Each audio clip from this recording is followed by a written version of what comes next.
মানুষের দৈনন্দিন জীবনে চলার পথে প্রতিদিনই কোনো না কোনো চাপ, উদ্বেগ বা মানসিক আঘাত সঙ্গী হয়।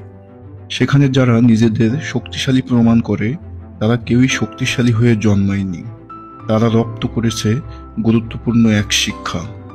তা হলো কঠিন পরিস্থিতিতেও কিভাবে ঠান্ডা মাথায় থাকা যায়। জীবন সর্বদাই তোমার পরীক্ষা নেবে। অর্থনৈতিক সংকট, ভালোবাসায় বিশ্বাসঘাতকতা, বড় ব্যর্থতা, প্রিয়জন হারানো, এই সবই আসবে তোমার পথে। কিন্তু সেই মুহূর্তে যখন মন ভেঙে যাবে, চোখে অন্ধকার দেখবে, তখন একটা সিদ্ধান্ত তোমার জীবন বদলে দিতে পারে।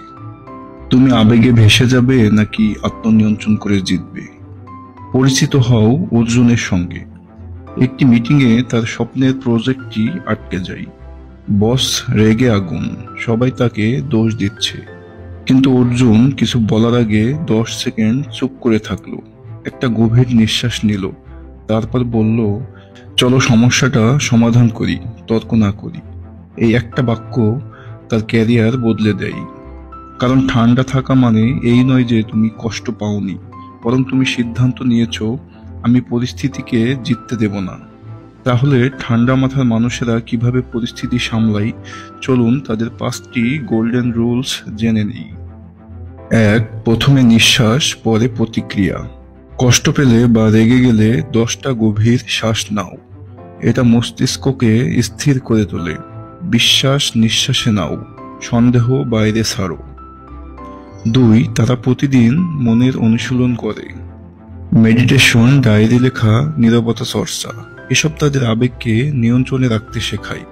যুদ্ধের আগে যে সৈনিক অস্ত্রে শান দেয়, এরাও তাই করে। 3. তারা নিজের ভেতরের গল্প বদলায়।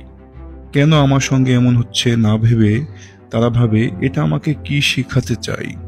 এই প্রশ্নই তাদের সাহসী করে তোলে। 4. তারা অপ্রয়োজনীয় বিতর্ক এড়িয়ে চলে। সব কথার জবাব দিতে হয় না।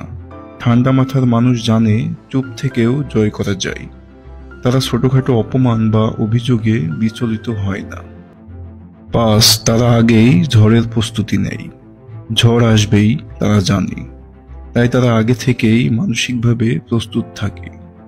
একজন দক্ষ নাবিক যেমন ঢেউয়ের জন্য পাল শক্ত করে রাখে, তারাও তেমনি। বিজ্ঞান কি বলে? হার্ভার্ড মেডিকেল স্কুলের গবেষণা অনুযায়ী যারা নিয়মিত মাইন্ডফুলনেস অনুশীলন করে তাদের 40 ভাগ কম স্ট্রেসজনিত শারীরিক সমস্যা হয়। ঠান্ডা মস্তিষ্ক মানে শুধু মানসিক শান্তি নয়, শারীরিক সুস্থতাও। ঝড় আসবেই, মানুষ আঘাত করবে, স্বপ্ন ভেঙে যাবে, কিন্তু সবকিছুর পরেও তোমার প্রতিক্রিয়া, তোমার নিয়ন্ত্রণই বলে দিবে তুমি হারবে নাকি জিতবে। তাই প্রতিদিন নিজেকে তৈরি করো, নিঃশ্বাসে ভরাও সাহস, কঠিন সময়ে চুপ থেকে নিজের শক্তি জড়ো করো। যখন পুরো পৃথিবী উত্তাল, তখন যদি তুমি ঠান্ডা থাকতে পারো, তোমার বিজয় নিশ্চিত। তুমি নিজেকে বলো, আমি নিয়ন্ত্রণে আছি, এ সময়টাও কেটে যাবে। কারণ সত্যিকারের শক্তি চুপ থাকার মাধ্যমে আসে। প্রকৃত যোদ্ধারা নীরবে এগিয়ে যায়, আগুনের মাঝেও শান্ত থাকে। ধন্যবাদ ভিডিওটি শেষ পর্যন্ত দেখার জন্য। আজকের ভিডিওটি কেমন লেগেছে অবশ্যই কমেন্ট করে জানাবেন। নতুন নতুন অনুপ্রেরণার গল্প শুনতে ও নিজেকে সর্বদা মোটিভেট রাখতে আমাদের চ্যানেলটি সাবস্ক্রাইব করে রাখুন।